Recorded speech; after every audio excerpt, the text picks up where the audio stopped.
Because, as was explained, you people in the media decided to stop giving us results after adding up most of them. I really can't say. I think the last figures we saw, the deputy president was slightly ahead. Yeah. And I guess one question still is, as we were discussing last night, whether the combined 2/3 of 1% from the other two candidates could possibly force a runoff.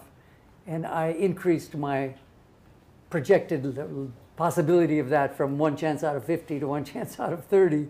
But I don't know where that stands right now. I'd just like to comment very briefly about the trust issue and something about violence. Maybe I'll deal with the violence first. In the last survey we did at TIFA, talk about 3 days ago, seeming like a long time. This was done on the 2nd of August. We released it on the 3rd. 66% of all Kenyans said they were not concerned with any violence after the announcement of the results. Right. In a previous survey, we had asked people with regard to the different segments of the electoral calendar, campaign period, election day, and post-election tallying, and then post-tallying announcement. And overwhelming proportion were in agreement that it's the announcement of results which most worries Kenyans. And of course that's based on 2007 and some other things also. Not necessarily only the national presidential total, but even with our 47 little countries that we have now as counties. Yeah. But as I said, 2/3 were, what is today, the 11th or 10th? 12th. No, 10 days ago, right. 2/3, even in terms of the announcement of the results. Whether that means that's because there's more trust.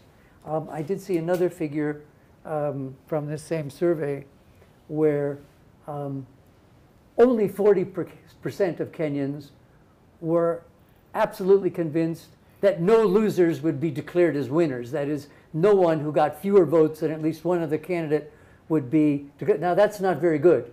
If you got nearly half of the country saying there's going to be some winners, people declared as winners who haven't won. So that goes back to the issue about trust that Dr. was talking about.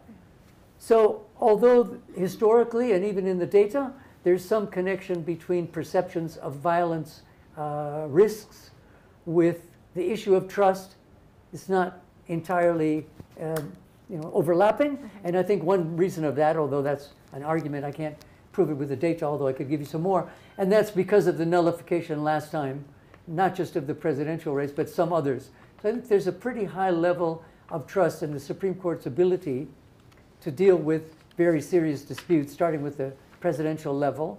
From other data, we have a pretty widespread agreement that if any president, especially either presidential candidate, is aggrieved, they will go to court rather than mobilizing their people on the streets. Yeah. Mainly because of that incredibly unprecedented judgment last time. Last time, yeah. All right. When we come back, we'll delve deeper into the possible scenarios. But first,